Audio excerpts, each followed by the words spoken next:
today's the first day where you guys are taking over. Could you tell me a little bit about the process of switching over from the previous? Yep. So these two fires were both managed by Type 3 incident management teams from the Minnesota DNR. They're actually interagency teams, not just DNR employees. But as the fires grew in size and the fact that they were in close proximity to each other, a decision was made to order our complex incident management team. We are one of 40 teams from across the country. This particular team is actually made up of personnel from the Midwest. So Minnesota, Wisconsin, Michigan, Indiana. We actually have some New Yorkers, and I think we have somebody coming from Maine. So we're from this part of the country. The intent is that we can come in, manage the two fires at the same time, as it is more complex that way.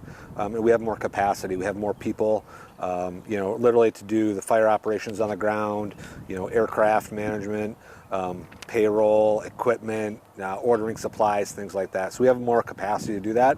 Then that also takes the two local teams and frees them up so they can be reassigned to any new fires. Do you have any updated information on the Camp House fire and the Jenkins Yes, fire? I do. As of 9 p.m. last night, the Camp House fire was 14,979 acres, and the Jenkins Creek fire was 20,593. So that's some significant growth.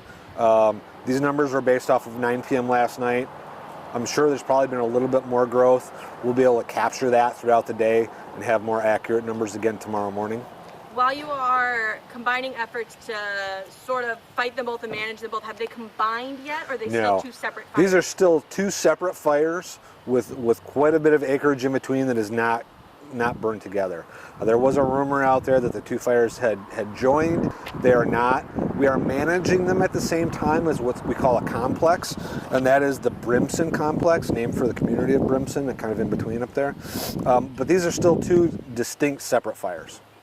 It seems like the Jenkins fire is almost starting to outpace the Camp House fire in terms of how it's growing. Does that have anything to do with the weather conditions or just on ground? Usually when it comes to things like that, it's based on fuel. It may be also based on things that were in the way, a river, a railroad, because these are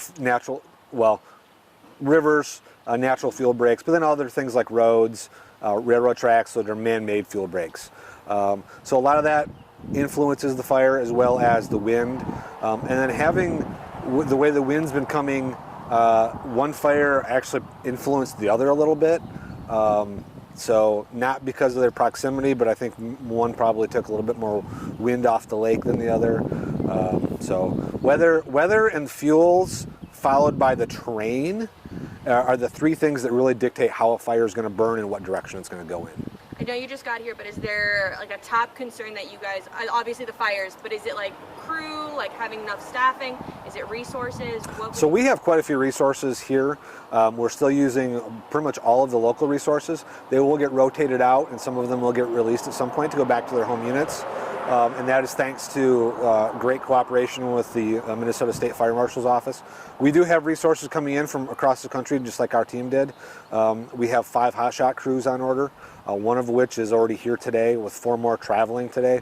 And those guys are coming from across the country as well. We have, engines, equipment, a lot of the aircraft that are here from across the country. So there's a lot of stuff coming, and that's good. Because again, that frees up all the locals to get back to their day-to-day job and hopefully stopping the next small fire. Looking for information coming out from you guys today, who should we be looking to for the most updated information? Are you going to be posting info, or is it going to be St. Louis County? Yep, so we're going to be posting info. So all the official information on the fire comes from us. Anything related to the evacuations, the counties own that, and then we just help relay that information. That's pretty much the way it works in most places in the United States. We're here, our delegation of authority from the Minnesota DNR and the U.S. Forest Service is to suppress the fires.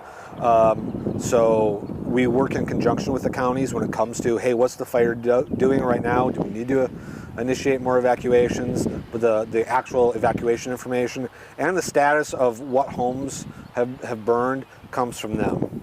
So the counties have the ability to get out there and do those assessments, which is happening in parallel to us suppressing the fires. Gotcha. And yesterday, going a little bit back to what we mentioned right before we started rolling, closed off roads. Yes. The perimeter, there hasn't been any reopened roads. Correct. Now, nothing is opened. If you couldn't get up there yesterday, you can't get up there today, and you probably still won't be able to for a couple of days. We've had a lot of people calling asking about that. We ask that they don't even try to go up there. The more civilians that get up in the area, the more congested the roads are going to be, as we're trying to get up there and suppress the fire. And then if something does happen with the weather, if we get a wind shift or something like that, and if the fire were to take a different direction and we have civilians up there trying to check their properties, that's just more dangerous for them, which also makes it more dangerous for us. Gotcha. And I heard that yesterday, I believe in the evening shows, you were saying that Town Line Road, Highway 16 had gotten closed off. Did anything close off overnight? Or is it the same not that I've been informed of. All the road closures appear to be the same. Again, we're kind of working in two different counties, and your counties here are gigantic, bigger than the state of New Jersey, I think, or pretty close to it. So there's a lot that goes on with that. And so when people are going out there, again, we don't want them to go out there. Let the loud truck go by. Heard that one coming. I appreciate that. We don't want civilians to go up there. And if they do, or if they already live in the area and they see, a road is closed, they see a barrier, please don't go around it. It's there for a reason. It's their safety and firefighter safety, and that's of the utmost importance. After making sure that the public is safe, then we're trying to protect their homes and resources. But life safety is the most important thing. So if people can stay out of the area, that really helps a lot.